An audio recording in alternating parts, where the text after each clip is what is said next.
Hello. This is part two of how to raise your own crickets cheap and easy. It's been 2 or 3 weeks since my last video, and I just want to show you what had happened since then. All right. Remember those containers that I had the babies in? It was these right here.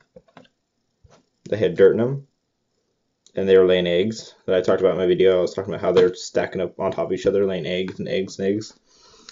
If you look closely, I dumped the dirt out, and there's babies all over the place. Yeah, you can see them pretty easy.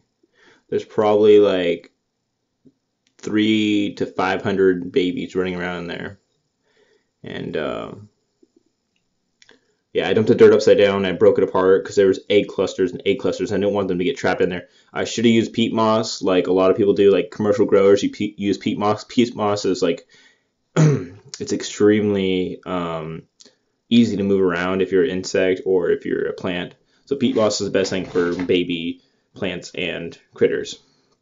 So what I did like earlier today is I cut those egg cartons out and I put them upside down because I need to collect the babies that are hatching to start getting ready for either breeders or sell as pinheads or whatnot. So right here I have a big tote, and then I have what I call a baby container. It's just like that container. See, I cut that lid out so they can have oxygen, but they can't go upside down and crawl out because it's so slick. And then when you snap on the lid, it's like it's pretty what do you say, airtight. They can't crawl through it. So as long as you snap it, you gotta make sure you hear that snap. All right. What we'll be doing right now is I will be transferring them in there. I should probably set something underneath this. I'm gonna set you down for a second. I just gotta raise the tote because I'm gonna be transferring. I don't know.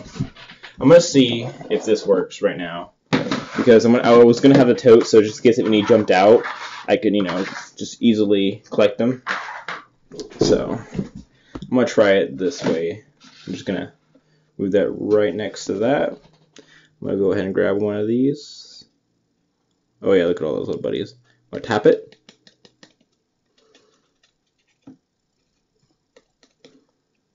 Oh yeah. I'm gonna drop it. Dropping it is a lot better than tapping it. I want to do a lot of dropping because you might hit the crickets or give them a mild concussion, which is probably not a good idea for the babies. I'm sorry about my horrible... Ooh, wow, look at all those ones.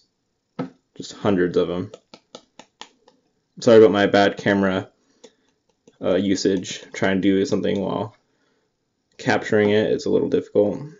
Actually, I'm going to try to hit it on the sides. Not really working. The happy method is really good. Hopefully my business will take off so that or my YouTube channel could take off and I can earn more money so I can buy better equipment. Come on, get off there. They can't jump high enough. They're too tiny. And they can't crawl up because it's too slick. I'm just going to drop that in there. Instead of wasting time, because I want this to be an efficient process. Ooh, look at that. Boom, baby. That is money right there. Just look at those little guys. They look like ants. It's ridiculous. That was my first egg collection. I gotta be careful because if I breathe too hard, it's gonna like shoot them everywhere. So usually I wear a mask or put my my shirt on my face. So look at that. That is money right there. That's probably 100 crickets, which is, I can't remember the prices exactly, but I guess that'd be like $10, $5, 10, 8, 12, depending on if you're shipping on eBay or whatnot. So, woo, thing shot out my hand. You just gotta be gentle because anything heavy or lightly heavy falls on them, they will. Oh my god, I keep dropping it. Luckily, they're all on the sides. This is really nice because the sides are like deeper than the actual.